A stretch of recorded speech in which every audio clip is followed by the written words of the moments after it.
All right, let's get started in 3, 2, 1. Hello, everybody. Welcome into another Talking Fitchburg. It's a Talking Fitchburg. No, it's not. Goddamn. All right, step 2. 3, 2, 1. Hello, everybody. Welcome into Talking Fitchburg on this Friday, September 4th, 2020. I'm Jeremy Crosby. Hope you had a wonderful day. Glad you're tuning in with us today. We have a busy show for you. We're going to be tuning in or replaying our. I'm glad you tuned in. Let's start there. But we're going to take you out to UW Burn Center and talk to one of the lead officials there to learn exactly what they do and talk about more burn safety tips. Really important as we go into the holiday weekend, as you may be doing a campfire or something.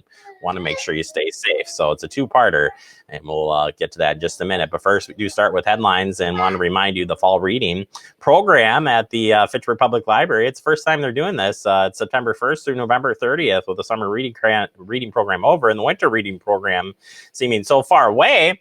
Have you ever wondered what it would be like to have a fall reading program? Now you got one. So pre-register for the fall reading program together at home now through Bean Stack and participate in one of our reading challenges to earn badges and prizes while discovering great books. All right, one more election in 2020. Passing on the information to you. That presidential election will be on November 30th. Deadline for online registration and registration by mail is October 14th. Request an absentee ballot at myvote.wi.gov. If you got any questions, you can contact our clerks department, 270-4200. All right, that does it for me on the headlines. Coming up next, our two-parter of UW Health Burn Center. We'll be right back. Behind every 2020 census taker's mask is a friendly neighbor. They're teachers, retirees, vets, people committed to doing right by getting the count right. If you haven't responded yet, they'll be stopping by to ask some simple questions that will inform how billions in federal funds are spent on local services every year for the next decade. So when they come knocking, say hi from a safe distance and do your part to support your community. Time is running out. Shape your future. Start here at 2020census.gov. Welcome back into Talking Fitchburg. Joining me today from UW Health, I've got Lori Mickelson, and she is part of the UW Health Burn and Wound Care Center. Today's interview picks up from an interview we started a couple of weeks ago when we talked with Adam Dorn and Kenny about burn safety, burn awareness. Today we're going to take a deep dive into kind of the care and some statistics here. And Lori, you have a extensive background here, and I appreciate you taking the time. Tell us a little bit about yourself and how you got into caring for people with burns. Yeah, well, thanks for having me, Jeremy. So I was randomly placed in the burn unit for one of my clinicals when I attended UW-Madison back in 2005 was when I got to be placed in the burn unit. So from there on, I realized that I had a strong passion for caring for the burn victim and their families for that matter. So, you know, over the last 13 and a half years, essentially, I've been able to wear different hats with the burn center. So the majority of my career has been a bedside nurse. However, in 2017, I got the opportunity to work as the burn clinic coordinator. So got to serve the population who didn't necessarily need to be directly admitted to the burn unit, or those people who were and then needed follow-up care. So it was a really cool experience just because for the beginning of my career, I only saw the patient up until they were transitioned home. So then to see the evolution of, say, a burn or their graft or their donor site for those people who needed surgeries, to see that how the skin heals years beyond. So that was what the clinic experience gave me. Now, since last summer, I've been the burn program manager. So again, in this role, I get to continue to help burn patients just in a different way. So performing outreach, education to not only the general public, but also our EMS, EMT agencies or other facilities throughout the state of Wisconsin. Yeah, that's incredible, and I can't even imagine the things that you've seen and got to help patients and people with a very rewarding career at that. Tell us a little bit about the UW Health Burn and Wound Care Center. We're so lucky to have that right here in the Madison area. Yeah, right. So we are a verified burn center, meaning that we are recognized as by the American Burn Association, as well as the American College of Surgeons, which are national programs, if you will, as being verified. So it's a mark of distinction that places the University Hospital among the elite group of critical care centers who offer the most comprehensive critical care available for both adult and pediatric burn patients. So just in March, we opened our new burn center, meaning we went from a 7-bed unit to now an 11-bed inpatient unit that is obviously open 24/7. We also have some more rooms to take care of patients who need just the burn procedure, meaning sedation, but then don't necessarily need to be in the hospital for their experience of healing. And then our program also entails a clinic, as I referenced earlier, that we operate Monday through Friday. So those, again, are the patients who don't necessarily need to be admitted or who need follow-up care over a long-term length of time. Yeah, and I suspect that patients that do come in with burns do probably, depending on the size of the burn and how deep that burn is, definitely probably has a long-term care plan. But we'll get into that a little bit later. Yes. You guys are lucky enough to prepare me with some great information here, and as I'm looking at some of these burn injuries that have come through your center, it's pretty startling. Tell us about the burn injury statistics that you've seen through UW Health Burn and the Wound Care Center. Yeah, so every year is different. Sometimes it seems like we have trends, meaning a larger group of patients who acquires an injury, a burn injury from a specific source. But overall, our average volume of patients who we admit can be anywhere between 400 to 450. So, we always look at the fiscal year, meaning the year that goes from July 1st to June 30th. So just from July 1st, 2019 to June 30th, 2020, we admitted 352 people with burn specific. Now that, as you had said, we are the burn and wound center. So the other 35 patients were patients who had wounds or chronic wounds that needed inpatient attention. So back to burns, though, this past year, it seemed like we had a higher amount of people who were burned by a campfire or brush fire source, gasoline, a hot food or drink, and kitchen source. And so I'm going to jump a little bit here. This whole hot food or drink or kitchen source may not surprise you. Definitely didn't necessarily surprise us because of the COVID-19 pandemic and those stay-at-home orders that occurred between March 1st and May 10th. So in fact, we saw a 19% increase in pediatric burn admissions during that time, during those stay-at-home orders. That were burns that were a result of hot food or drink, or maybe a contact injury that, from a hot object in the kitchen or home environment, like the stove, the oven, and again, hot food, hot drink, spilling, scalding coffee, water, tea, hot chocolate, what have you. So unfortunately, this pandemic has been a cause for an alarm for a number of reasons.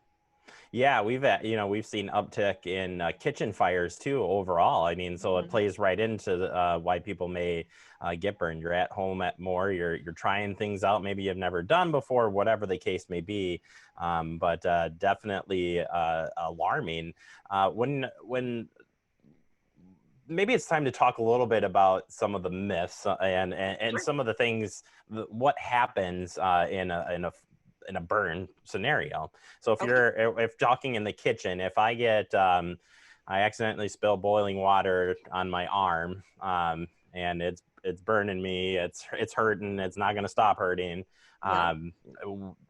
what's that timeline look like? So whether somebody calls 911 or drives to the clinic, as soon as they get there, what could that look like? Maybe if it got all the way to a 3-degree burn, what kind of break that down a little bit? Tell us kind absolutely. of the walk through that. I mean, you know, everyone is different, right? So everyone's ability to cope with pain is going to be different. And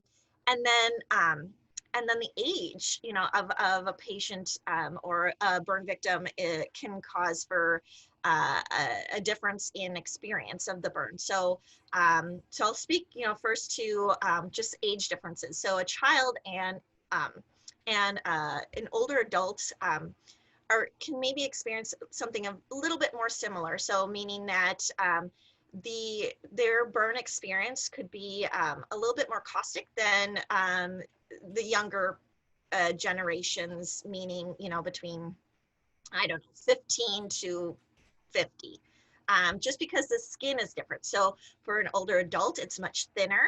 And then a child, you know, their proportion, their body proportion is much smaller. So in the event that, you know, hot water spilled on a child, you know, a higher volume of their body is going to get burned compared to an adult.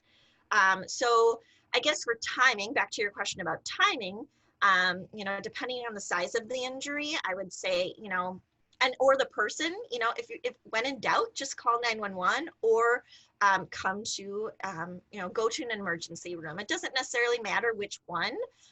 You know, while we say, you know, and tout the fact that we are a verified burn center, we do recognize that, you know, some providers, you know, do feel comfortable with caring for a burn.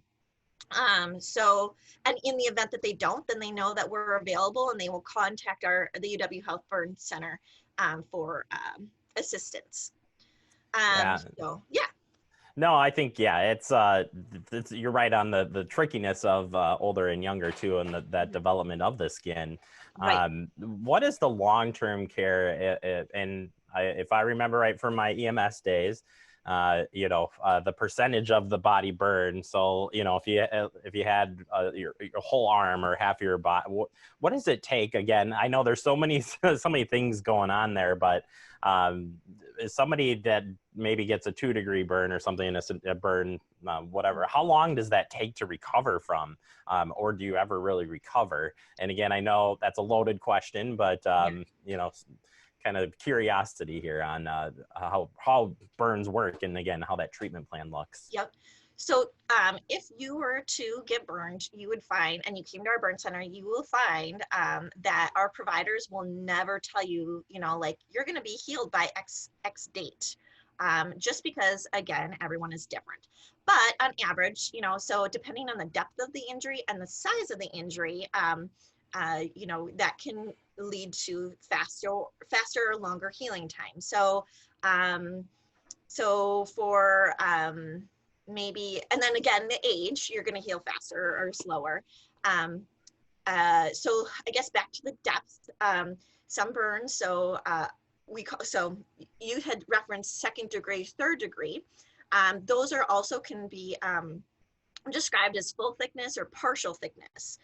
So meaning, you know, the epidermis, the layers of the skin, the involvement of the layers of skin. So epidermis is the top layer, the dermis gets down to the a little bit deeper, and then there's, you know, the fat and muscle and whatnot. So I guess when we start to see full thickness burns, then that is probably a reason to need surgical intervention, meaning a surgical debridement in the operating room, and then grafting.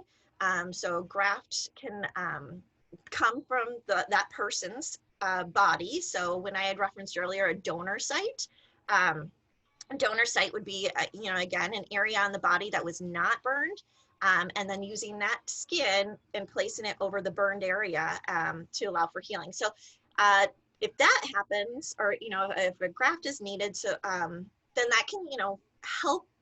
It can either, you know, it usually increase or decreases the healing time. But sometimes, you know, our providers want to wait and see what the body does, and they're not necessarily quick to provide surgical intervention. Yeah, I think and I know that's such and I appreciate it, Lori, trying to break it down. It is not easy, and I think the take home here is definitely that by individual, by age, and the body, everybody is different in that phrase, and I think. I would sum it up as when you're going into working with these patients, no matter what the burn is, the outcome is going to be different for everybody. The treatment plan is going to be specific to you, and comes with a lot of caveats there on doing it. So I think recognizing that no burn is alike, no injury is alike, and dealing with it, I think, is great. We're going to take a quick break, Lori. We'll come back with you. We'll talk about the campfire and brush fire safety, some of the things that you have been seeing an increase on. So we'll take a quick break. We'll be right back. You are watching Talking Fitchburg.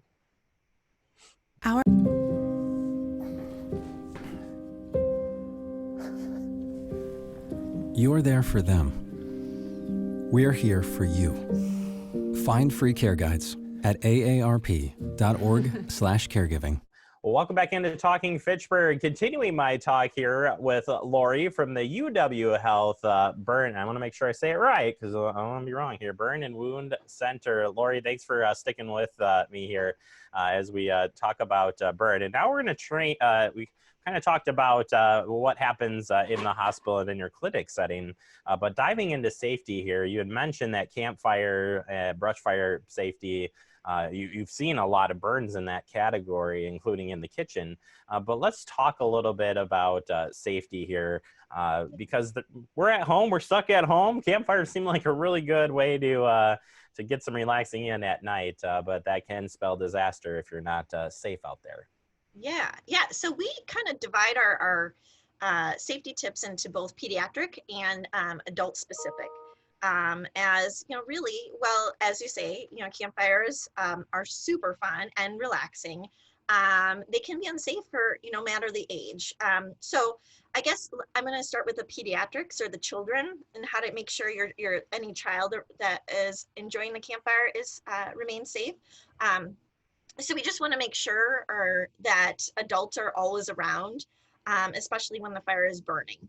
And so what we suggest is either outlining, depending on where your campfire is, whether it's on the driveway, maybe take a piece of chalk and outline at least 3 feet away, so that, and then educating the child to say, stay behind that line.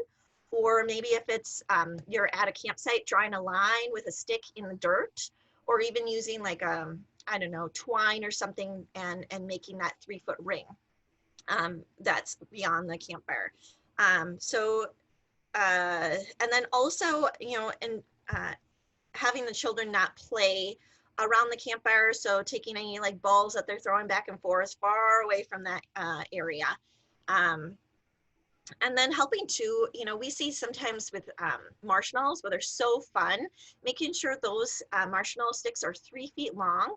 And then again, having the adults supervise. So then getting into adult, they can align with both adults and children, making sure that you have water and a shovel within reach, so that in case the fire got out of control, you have something that will help put it out. And then again, the water at the end of the night, you should always pour at least 1 bucket of water onto that burn or onto that fire, just to make sure that the ashes are put out, because often the next morning there are still some burning embers that people don't realize are there.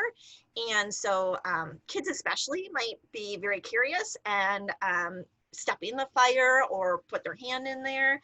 So that we see a lot of burn injuries that are a result of next day burning embers.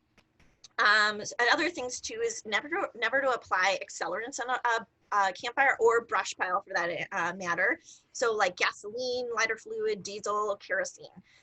They can ignite fires like no one's business, causing explosions and whatnot. So really just go on the old school way, using some paper and some small sticks to get that fire started. Also, just try to be aware of what's in that fire or in that pile before you go and burn it, making sure there aren't any like old paint cans or spray paint cans, things that also could lead to an explosion. Let's see. Never leave a campfire unattended. Maybe not burning fire when there's a breeze or any kind of wind, as that can cause a fire to get out of control. And let's see, other things too that I've actually started making sure go out in into our outreach is just reminding our older adult population that they need to be mindful of their physicality, meaning do they still have the physical ability to run away from a brush pile that gets out of control? So maybe a farmer is burning brush for years or burning their ditch for years, but then there comes a time when they just are physically unable to be safe, or maybe they don't have the cognitive ability to realize, oh, I should get away or whatnot. So that's just something I'd like to make sure is heard within this viewing audience, just because we see a lot of our older people coming in for that type of burn. Yeah, that's that'd probably be a hard one hard conversation to have with an older adult, but something that you've been doing it for years. I know what I'm doing, and right. Anytime with fire, no matter what it is, you don't know what could happen with fire, and that's what can lead to the injuries that you're referencing. And sticking with the campfire and brush, if you are burned, so immediately if I get burned from the campfire because I used an accelerant, it backfired on me. I got burned on my hand, or I got cinched, like I got a blowback in my face. What would you immediately recommend people do? So maybe we'll start with the smaller burn, not a full body burn, but oh my gosh, he just burned his arm and his clothing got burned to his skin, or he or she should say, doesn't matter. Yeah. What should we do immediately to start the process of getting care? Okay. So that smaller burn, if there is clothes that get stuck, if the patient or the person wants to try to remove the clothing, that then they could, but that could lead to pain. So one thing though, if the clothing is still burning, then there's still that whole thing that we learned in elementary school, the stop, drop, and roll. So it's still true, no matter what your age is, stop, drop, and roll. So the smaller burn, maybe that, and where clothes are not involved, you could take a cool washcloth and apply that to the burn, or even wrap the burn in saran wrap, and then again seek medical attention, whether that be calling 911 or going to a local emergency room to seek care, because then they're trained to help with pain control and then those next steps for how to get that burn towards the healing process. Yeah, and if we're looking at a child that gets burned from touching the I call it the fire poker, but you can call it whatever you want whether it's doing the marshmallows or something, and does have, again, some type of burn on their hand. With children, are we using water, or what are we going to do to start that immediate wound care? Yeah, it's hard to get anyone to realize that the pain will go away, right, eventually, or medical intervention will help with pain. I had said a cool washcloth earlier. One thing, or saran wrap. So saran wrap can help decrease the pain because it's holding the fluids in and keeping it warm. But one thing that we don't want you to do is apply ice. So never apply ice to a burn, just because that can actually cause a delay in the healing. Yeah, that would be not a good process there to start with for that. Turning our attention then to back into the kitchen here just quickly for hot water or food burn prevention. Just a quick couple of tips there from you. Yeah. All right. So for kitchen safety, again, making sure a child is not in the kitchen alone, especially when the oven is being used or the stove is being used.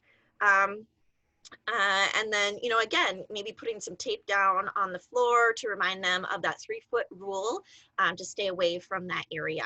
And they're never going to know whether it's on or off. So just having that as a general rule in your home, to always stay at least 3 feet away. Not having them play on the floor while you're cooking or ever.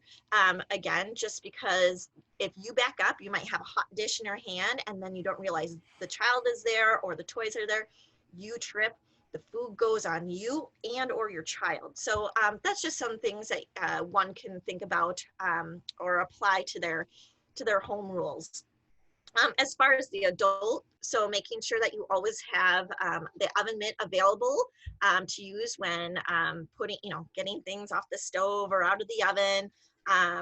And then also, say you're cooking with grease, you want to always make sure the lid is readily available for that pan, baking soda and or the fire extinguisher, just because grease can lead to a fire, grease fire. You don't ever want to pick it up and move it outside or to the sink or anything. You just want to try to put that fire out where it started, just because, again, that grease, if you pick it up, it can lead to a spill onto you, someone else, or even cause the fire to spread elsewhere. So again, using the lid of the pot, or the fire extinguisher, or even baking soda. Never want to put water on grease. That can cause the fire to get larger. Spreads very quickly. Yeah, right, unfortunately. So. Mm-hmm. Yeah, great information, Lori. Thank you so much for going through all of this. I would invite you, as we did Kenny a while back here, that love to have you both back on the show down the road for sure. And if there's anything we can get out for you for information, we want to do that right here for our residents in Fitchburg. It's kind of an interesting layout here because we've got a large rural area, plus we've got a very residential heavy areas too. So it brings all kinds of different, safety talks that we've had here on the show. And it's great to hear right from the source what you're seeing at the clinic side of things. And, they're simple tips, but, ignoring these over and over again could spell disaster for you. And said it can be a long road to recovery, and depending on how bad the burns are. But thank you. Is there anything else that you want to share with us today before we let you go? I know I picked your brain pretty good.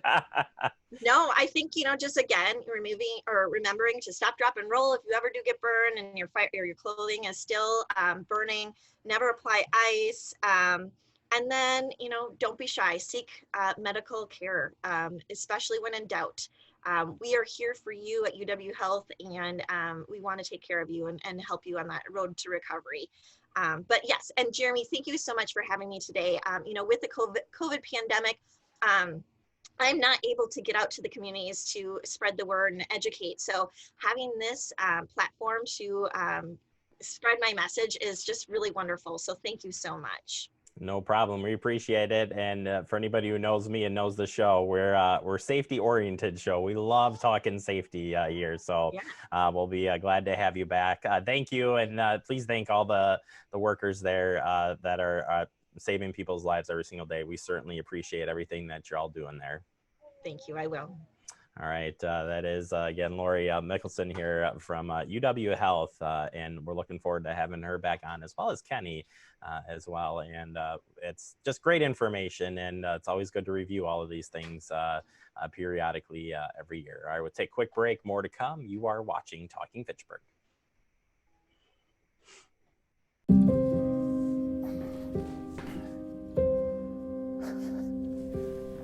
You're there for them. We're here for you. Find free care guides at aarp.org/caregiving. Welcome back into Talking Fitchburg. Show is done. Thank you to both of our guests the past 2 days talking burn safety. Have a safe weekend, everybody. See you on Monday.